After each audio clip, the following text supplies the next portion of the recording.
Hello friends, आज की हमारी कहानी है मोस्ट डेंजरस गेम। फ्रेंड्स, इस मूवी की IMDb रेटिंग है 6.6। मूवी की शुरुआत में हम डॉज टाइसन नाम के एक आदमी को देखते हैं जो कि टायरो फंड नाम के एक कंपनी के वेटिंग रूम में किसी का इंतजार कर रहा है। डॉज एक रियलिस्टिक डेवलपर है जो अपनी मौत के बहुत करीब है और उसकी फाइनेंशियल कंडीशन भी बहुत खराब है। दरअसल उसने अपना सारा पैसा एक बिल्डिंग बनाने में लगा दिया है जिससे वो कर्ज में डूबता चला गया, लेकिन उस बिल्डिंग के कंस्ट्रक्शन का काम अभी तक पूरा नहीं हो सका। इस वजह से ये प्रोजेक्ट बीच में ही रुक गया है। इन सब के बीच अच्छी बात यह है कि डॉज की वाइफ वॉल प्रेग्नेंट है और बहुत ही जल्द उनके पहले बच्चे को जन्म देने वाली है। हम देखते हैं कि एक सेक्रेटरी आके डॉज को अपने बॉस माइल्स से मिलवाने ले जाती है। माइल्स टायरो फंड कंपनी का CEO है।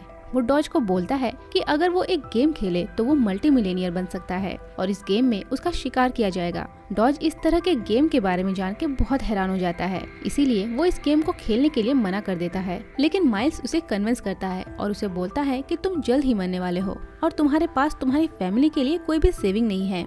तुम्हारे मरते ही तुम्हारी बीवी अपने बच्चे के साथ सड़क पे आ जाएगी। वैसे भी तुम एक हफ्ते में मारे जाओगे, तो अपनी फैमिली के लिए कुछ दिनों पहले ही सही, लेकिन जरा सोचो, तुम्हें गेम शुरू होते ही $50,000 दिया जाएगा। अगर तुम आगे सरवाइव कर पाए तो हर घंटे ये पैसे डबल होते जाएंगे, जिससे अगर तुम नहीं भी रहे तो तुम्हारी फैमिली के पास कुछ तो होगा जिंदगी जीने के लिए। माइल्स उसे गेम के रूल एंड रेगुलेशन के बारे में बताता है कि इस गेम में डॉज का शिकार किया जाएगा। ये शिकार 24 घंटे तक चलेगा। हर घंटे जैसे जैसे वो सरवाइव करता जाएगा वो कुछ अमाउंट जीतता जाएगा और हर एक घंटे में ये अमाउंट बढ़ता जाएगा। अगर वो 24 घंटे तक सरवाइव कर पाया तो 24 घंटे के बाद वो $24.5 मिलियन का मालिक बन जाएगा और सारा पैसा उसके बैंक अकाउंट में किसी अननोन फॉरेन अकाउंट से आएगा। ये गेम सिर्फ शहर में ही होगा। अगर उसने शहर छोड़ने की कोशिश की तो रूल तोड़ना माना जाएगा।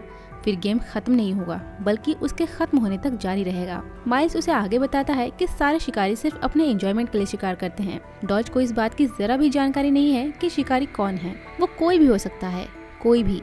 वो कोई आदमी हो सकता है या औरत, काला या गोरा, कोई भी। वो उसे तब तक नहीं पहचान पाएगा जब तक कि शिकारी खुद न चाहे। माइल्स उसे बताता है कि शिकारियों की संख्या 5 है। वो आगे बोलता है कि एक बार गेम स्टार्ट होने के बाद वो इस गेम को रोक नहीं सकता और इस बारे में वो किसी को बता भी नहीं सकता कि ये एक गेम है। माइल्स एक बार फिर से डॉज को कन्विंस करता है कि अगर बीच में ही वो मारा जाए तब भी वो अपनी फैमिली के लिए बहुत पैसे कमा सकता है। फ्लैशबैक में हमें कुछ दिनों पहले की कहानी दिखाई जाती है। दरअसल डॉज एक एथलीट है और अपने फिटनेस का बहुत ध्यान रखता है। वो हर रोज जॉगिंग पे जाता है, लेकिन उसके सर में तेज दर्द रहता है। उसे जो भी बीमारी है वो उसके इस समय के हालातों के लिए बिल्कुल भी ठीक नहीं है। जॉगिंग से वापस आके वो अपनी वाइफ के लिए ब्रेकफास्ट बनाता है, लेकिन सर में तेज दर्द से वो यहाँ भी परेशान है। परेशानी की बात यह है कि वो अपने लिए मेडिसिन भी नहीं ले सकता क्योंकि उसके मेडिसिन का पिछला बिल अभी भी बकाया है। सिर्फ उसके मेडिसिन का ही नहीं बल्कि उसके काफी सारे पेंडिंग बिल्स देख के वो और भी परेशान हो जाता है। इन सब के बावजूद वो अपने चेहरे पे एक स्माइल के साथ अपनी वाइफ के लिए ब्रेकफास्ट लेकर जाता है। उसकी वाइफ बहुत सपोर्टिव है। डॉज की परेशानियों को समझते हुए वो बोलती है कि जैसे हमने हर मुश्किल हालातों का सामना किया है वैसे ही ये मुश्किल भी हल कर लेंगे, तुम परेशान मत हो। हम देखते हैं कि शाम को डॉज अपनी वाइफ और बेस्ट फ्रेंड लूगर के साथ डिनर करने गया है। यहाँ हमें पता चलता है कि लूगर ने भी अपना $50,000 गवाया है जो उसने डॉज के बिजनेस में इन्वेस्ट किया था, लेकिन वो अभी भी उसके साथ एक सच्चे दोस्त की तरह खड़ा है और हमेशा उसे आगे बढ़ने के लिए मोटिवेट करता है। अगली सुबह डॉज अपने ऑफिस के लिए निकलता है, तब फिर से उसके सर में तेज दर्द होने की वजह से वो रास्ते पर ही बेहोश होकर गिर जाता है। उसे हॉस्पिटल ले जाया जाता है। होश आने पर उसे पता चलता है कि उसे टर्मिनल ब्रेन कैंसर हुआ है और उसका कैंसर इतना बढ़ गया है कि उसे अब ऑपरेशन से भी ठीक नहीं किया जा सकता। मतलब कि वो अब कुछ ही दिनों का मेहमान है, जिससे वॉल टूट जाती है। उसके हॉस्पिटल से निकलते समय एक नर्स उन्हें टायरो फंड नाम की एक कंपनी का बिजनेस कार्ड देता है और बोलता है कि ये कंपनी डॉज जैसे लोगों की मदद करती है जिन्हें कोई खतरनाक बीमारी होती है और उनके पास कोई फाइनेंशियल सपोर्ट भी नहीं होता है। वॉल डॉज को दिलासा देती है कि तुम टेंशन मत लो, हम तुम्हारे अच्छे से अच्छी जगह पे इलाज कराएंगे। तब डॉज उसे बताता है कि हम ये कैसे करेंगे क्योंकि हमारे पास तो इंश्योरेंस ही नहीं है। उसने इंश्योरेंस सिर्फ वॉल और आने वाले बच्चे के लिए ही लिया था और उसके प्रीमियम के पैसों को उसने बिजनेस में लगा दिया। डॉज इस सोच में पड़ जाता है कि उसके पेरेंट्स अब इस दुनिया में नहीं है और वॉल के पेरेंट्स कंगाल हैं। ऐसे में वॉल और बच्चे की चिंता डॉज को अंदर तक खाए जा रही है। प्रेजेंट डे में हम देखते हैं कि डॉज माइल्स के ऑफिस में उससे बातें कर रहा है और माइल्स उसकी मदद करने के बदले ये गेम खेलने के लिए बोल रहा है, लेकिन उसकी ये सब बातें भी डॉज को कन्विंस नहीं कर पाती और वो वहाँ से चला जाता है। जाने से पहले माइल्स उसे अपना पर्सनल नंबर दे देता है, जिससे कि अगर उसका मन बदल जाए तो वो उसे कॉल कर सकता है। हम देखते हैं कि डॉज एक बिजनेस मीटिंग में है, जहां वो कुछ इन्वेस्टर्स को अपना प्रोजेक्ट डिस्क्राइब कर रहा है, लेकिन किसी को भी उसके प्रोजेक्ट में इंटरेस्ट नहीं है। सभी को उसका बिल्डिंग डूबते जहाज के जैसा लगता है, जिससे डॉज पूरी तरह से टूट जाता है। लेकिन घर पहुंच के वो वॉल को इस बारे में झूठ बोलता है कि कुछ लोगों को उसका प्रोजेक्ट पसंद आया है और वो इसमें पैसे लगाने के लिए तैयार है।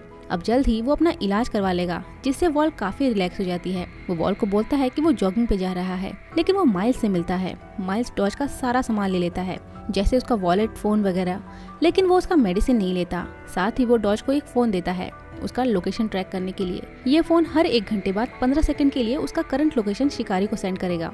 अब डॉज को अपने आप को जिंदा रखने के लिए भागते रहना है। उधर वॉल को डॉज के लैपटॉप पे $50,000 का पहले डिपॉजिट का एक ईमेल मिलता है, जिससे उसे लगता है कि शायद इन्वेस्टर ने ये पैसे भेजे हैं। इधर गेम स्टार्ट हो गई है। डॉज को पहला शिकारी निक्सन मिलता है, जो कि एक ब्रिटिश है। निक्सन को डॉज एक मॉल के बाथरूम में मिलता है, लेकिन डॉज वहां से किसी तरह अपनी जान बचा के भागता है और जल्द ही दूसरे शिकारी रीगन के हाथ लग जाता है। इस बीच वॉल को पता चलता है कि डॉज को कोई भी इन्वेस्टर नहीं मिला है, बल्कि उसने उसे झूठ बोला था, जिससे वो और भी परेशान हो जाती है, क्योंकि अब तक उनके अकाउंट में $1,50,000 डिपॉजिट हो चुके हैं। साथ ही वो सुबह से घर भी नहीं लौटा है। इसका मतलब वो जरूर किसी परेशानी में है। वॉल को लगता है कि शायद वो किसी गलत काम में फंस गया है। उधर हम देखते हैं कि माइल्स कर्नल नाम के एक आदमी को कॉल करता है, जो कि हर क्राइम लोकेशन पे मौजूद रहता है और शिकारियों द्वारा किए गए उत्पाद की सफाई करता है, यानी वो एविडेंस मिटाने का काम करता है, जिससे कि उनका सीक्रेट किसी के सामने ना आ जाए। साथ ही डॉज पे नजर रखने के लिए माइल्स के पास एक हाई सिक्योरिटी सेटअप है। डॉज दोनों शिकारियों निक्सन और रीगन के हाथ से भागने में कामयाब हो जाता है और एक ट्रेन में जाके बैठ जाता है। वो वहाँ से एक चर्च में जाता है कन्फेस करने के लिए, क्योंकि उसे लगता है कि आज सुबह से उसने बहुत सारे गलत काम किए हैं। वो प्रिस्ट के सामने बैठ के अपने गुनाहों को कबूल करता है, लेकिन हैरानी की बात यह है कि वो प्रिस्ट भी एक शिकारी है, जिसका नाम कार्टर है। कार्टर चर्च में ही उस पर एक हैमर से हमला कर देता है और उसे बुरी तरह से घायल कर देता है। इस बीच मौका पाकर डॉज कार्टर को एक छोटे से कमरे में कैद कर देता है। हम देखते हैं कि कर्नल क्राइम लोकेशन के बाहर ही इंतजार कर रहा है। उसे लगता है कि शायद इस बार डॉज कार्टर से बच नहीं पाएगा और उसे बहुत सारी साफ सफाई करनी पड़ेगी, लेकिन डॉज को सही सलामत निकलता देख वो हैरान हो जाता है। डॉज के निकलने के बाद अंदर पहुंच के वो अपने बॉस माइल्स को रिपोर्ट करता है, लेकिन गेम के रूल्स के मुताबिक वो कार्टर को वहाँ से आजाद नहीं करता, बल्कि आजाद होने का तरीका बताते हुए वहाँ से चला जाता है। उधर कार्टर से लड़ाई के बीच डॉज का पैर बुरी तरह से घायल हो गया था और अब वो बिल्कुल भी नहीं भाग सकता। इस बीच एक और घंटा पूरा होने से वो समझ जाता है कि शिकारियों को उसका करंट लोकेशन जल्द ही मिल जाएगा, इसीलिए वो एक स्टेडियम से निकलती भीड़ के बीच में घुस जाता है। तभी निक्सन भी उसे ढूंढते हुए वहां पहुंच जाता है और जल्द ही निक्सन उसे ढूंढ भी लेता है। लकीली डॉज वहां से निकल के एक कपल की कार की डिग्गी में छुप जाता है और फिलहाल वो निक्सन से बच जाता है। उधर वॉल इस बात से परेशान है कि हर 1 घंटे में डॉज के अकाउंट में पैसे आते जा रहे हैं, इसीलिए वो लूगर के साथ बैंक जाके इस बारे में पता करने की कोशिश करती है। डिपॉजिट्स अननोन अकाउंट से आने की वजह से बैंक ऑफिसर को भी इसके सोर्स का कुछ पता नहीं चलता। उल्टा वो उन पर शक करती है कि शायद ये डिपॉजिट्स किसी इलीगल अकाउंट से आ रहे हैं, इसीलिए वॉल जल्दी से वहाँ से चली आती है। घर आके वो डॉज के सामान की तलाशी लेती है, जहाँ उसे टायरोफंड नाम की एक कंपनी का बिजनेस कार्ड मिलता है। उधर डॉज को कुछ ही देर में पता चलता है कि ये कार शहर से बाहर जा रही है। इसका मतलब है कि वो जल्द ही गेम का रूल ब्रेक करने वाला है, इसीलिए वो शोर मचाता है। आवाज सुन के कपल अपनी कार रोक लेते हैं और वो कार से उतर जाता है और उनकी कार में छुपने की वजह से उनसे माफी मांगता है। वहाँ से वो एक पेट्रोल पंप जाता है और एक कैब चुरा के सीधे अपने घर की तरफ जाता है, लेकिन घर में घुसने से पहले ही एक बाइकर उस पर रॉड से हमला करता है। वॉल आवाज सुनकर बाहर देखती है कि डॉज पे हमला किया गया है। वो तुरंत लूगर को इन्फॉर्म करती है। डॉज तुरंत ही कैब में बैठ के वहाँ से चला जाता है, लेकिन शिकारी बाइक से उसका पीछा करता रहता है। उधर एक और शिकारी जो पहले से ही कैब में मौजूद था, वो डॉज के गले पे पीछे से पतली तार से हमला करता है, जिससे कैब डिसबैलेंस हो जाता है और पास ही में एक डिवाइडर से टकरा जाता है। डॉज इस एक्सीडेंट में सही सलामत बच जाता है। हम देखते हैं कि कैब के अंदर कार्टर था, जो इस एक्सीडेंट से थोड़ा घायल हो गया है। कार्टर डॉज को उकसा देता है, जिससे गुस्से में डॉज एक पत्थर से कार्टर को वहीं पे कुचल के मार देता है। हर बार की तरह कर्नल क्राइम लोकेशन पर पहुंचता है। क्राइम लोकेशन पर कुछ फोटोज लेकर वो सारे सबूत मिटा देता है। इसके बाद वो अपने बॉस माइल्स को इस घटना की रिपोर्टिंग करता है। हम देखते हैं कि वॉल टायरोफंड कंपनी में पहुंची है, लेकिन उसे बिल्डिंग पूरी तरह से खाली मिलता है। उधर रीगन अभी भी डॉज का पीछा कर रहा है, इसीलिए वो उसे बचते हुए एक टूरिस्ट शिप में चढ़ जाता है, लेकिन यहाँ भी शिकारी उसका पीछा नहीं छोड़ते हैं और कैनेडी नाम की एक शिकारी डॉज की जम के धुलाई करती है। दरअसल कैनेडी एक मार्शल आर्ट एक्सपर्ट है, तो आप समझ ही सकते हैं कि किसी आम इंसान के लिए ये सब झेलना आसान नहीं। जब कैनेडी डॉज को मारने ही वाली थी तब किसी तरह से डॉज उसके कपड़ों में आग लगा देता है और वहाँ से बच के निकलता है, लेकिन कैनेडी उसका पीछा किसी भी तरह नहीं छोड़ती। अब शिप एक ब्रिज के नीचे से गुजरने वाली है और इस ब्रिज को क्रॉस करते ही डॉज इस शहर से बाहर चला जाएगा। कैनेडी इस बात से बहुत खुश है क्योंकि इस तरह से डॉज इस गेम के रूल को ब्रेक कर देगा और ये गेम हमेशा यूं ही चलता रहेगा डॉज के मरने तक। लेकिन डॉज फुर्ती से उस ब्रिज को पकड़ लेता है और इस तरह से वो गेम में अभी भी बना हुआ है।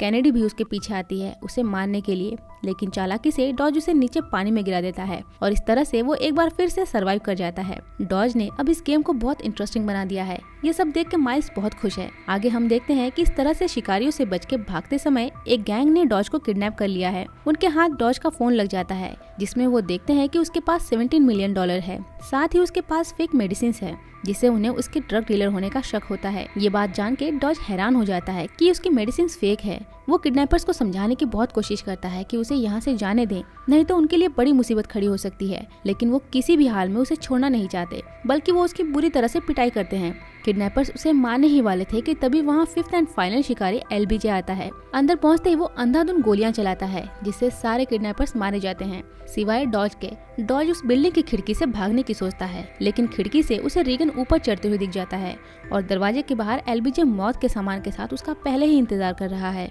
LBJ जब डॉज को मारने ही वाला था तभी एक घायल किडनैपर पीछे से उसे शूट कर देता है और इस तरह से डॉज को एक और मौका मिल जाता है। वो भागता है लेकिन जल्द ही निक्सन उसके पीछे पड़ जाता है।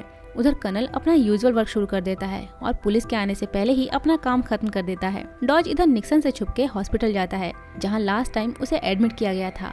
वहां जाके उसे पता चलता है कि उसकी मेडिसिन वाकई फेक है। उसकी हैरानी और बढ़ जाती है जब उसे पता चलता है कि उसके नाम का वहाँ कोई रिकॉर्ड ही नहीं है। इतना ही नहीं बल्कि उसे जिस वार्ड में रखा गया था वो वार्ड भी पिछले कई महीनों से अंडर कंस्ट्रक्शन है। वो तुरंत ही माइल्स को कॉल करता है। माइल्स कन्फेस करता है कि उसे इस गेम में लाने के लिए ही उसे ये सब करना पड़ा। साथ ही माइल्स ये भी रिवील करता है कि उसके दोस्त लूगर ने उस काम में उसकी मदद की थी। उसने उनसे $50,000 लिया उसे ड्रग देने के लिए। डॉज माइल्स को अब गेम खत्म करने की धमकी देता है, लेकिन माइल्स उसे ऐसा करने के लिए मना करता है। डॉज तुरंत वॉल को कॉल करता है और उसे बोलता है कि वो बिल्कुल ठीक है, उसे कैंसर नहीं है। साथ ही उसे बताता है कि इन सब के पीछे लूगर का भी हाथ है और वॉल को लूगर से दूर रहना चाहिए। लेकिन जल्द ही कुछ फेक पुलिस ऑफिसर्स वॉल को किडनैप करके अपने बॉस माइल्स के पास लेकर जाते हैं। साथ ही डॉज के लिए एक मैसेज छोड़ते हैं कि अगर उसने गेम को कंटिन्यू नहीं किया तो वो वॉल को मार देंगे। अब मजबूरन डॉज को ये गेम खेलना ही पड़ेगा, इसीलिए वो अपने डैड की बंद पड़ी फैक्ट्री में जाके निक्सन, कैनेडी और रीगन के लिए जाल बिछाता है। कुछ ही देर में तीनों शिकारी वहां पहुंचते हैं। सबसे पहले रीगन अंदर पहुंचता है और प्लान के मुताबिक डॉज उसके एक हाथ को एक हैवी बीम के नीचे दबा देता है जिससे वो वहीं पर स्ट्रक हो जाता है। उसके पीछे पीछे कैनेडी अंदर आती है, लेकिन लूगर के हाथों मारी जाती है, जो कि यहाँ डॉज को ये बताने आया था कि वो माइल्स के साथ नहीं बल्कि माइल्स ने डॉज को लूगर के खिलाफ भड़काया है। लेकिन इस बीच लूगर को भी थोड़ी चोट आई थी, इसीलिए डॉज लूगर को बाहर छोड़कर बिल्डिंग में आग लगा देता है जिससे रीगन की वहीं पर मौत हो जाती है। हम देखते हैं कि बिल्डिंग में आग लगने से पहले निक्सन वहां से भागने में कामयाब हो जाता है। जब कर्नल क्राइम लोकेशन की सफाई करने के लिए आता है तब डॉज उस पर हमला करता है और उससे पूछता है कि वॉल कहाँ है। कर्नल उसे बताता है कि वॉल डॉज के ही अंडर कंस्ट्रक्टेड बिल्डिंग में है। बिना समय गवाए डॉज अपने बिल्डिंग की तरफ जाता है जहाँ उन्होंने वॉल को बांध के रखा है। डॉज उसे देखते ही गले से लगा लेता है। तभी निक्सन वहां पहुंचता है और दोनों भागते हुए बिल्डिंग की छत पे पहुंच जाते हैं। इस बीच लड़ाई करते हुए एक समय ऐसा आता है जब डॉज छत से गिरने ही वाला था, लेकिन वो एक ओपन बीम को पकड़ लेता है। निक्सन स्क्रू ड्राइवर निकालता है उसके हाथों पे वार करने के लिए। तभी उसे स्क्रू ड्राइवर पर सूरज की रोशनी दिखती है। वो अपना इरादा बदल के एक जेंटलमैन की तरह ऊपर आने में डॉज की मदद करता है क्योंकि 24 घंटे बीत चुके हैं और गेम फाइनली ओवर हो गया है। गेम को बहुत अच्छे से खेलने के लिए निक्सन डॉज को बधाई देता है और वहां से चला जाता है। वॉल आके डॉज को गले से लगा लेती है। डॉज उसे बोलता है कि गेम खत्म हो गया, अब हम ठीक हैं। तभी डॉज के पास माइल्स की लास्ट कॉल आती है। माइल्स उसे बधाई देता है क्योंकि गेम खत्म हो गई है। वो आगे बोलता है, मैं चाहता हूँ कि तुम अपनी बाकी की जिंदगी का मजा लो, लेकिन इतना मजा तुम्हें पहले कभी नहीं आया होगा जितना मैंने तुम्हें पिछले 24 घंटे में दिया है। और कॉल डिस्कनेक्ट कर देता है। रिलैक्स होकर डॉज एक बार फिर से वॉल को गले से लगा लेता है। उधर माइल्स निकल पड़ा है एक और शिकार के लिए और इसी के साथ ये मूवी यहीं खत्म होती है। तो फ्रेंड्स, कैसी लगी आपको ये कहानी कमेंट में जरूर बताएं और साथ ही ये बताना न भूलें कि इसके बाद आप कौन सी मूवी की कहानी को सुनना चाहेंगे। अगर आपको हमारा एक्सप्लेनेशन अच्छा लगा हो तो वीडियो को लाइक, शेयर एंड सब्सक्राइब जरूर करें। जल्द ही मिलते हैं एक और मजेदार कहानी के साथ। तब तक के लिए बाय बाय।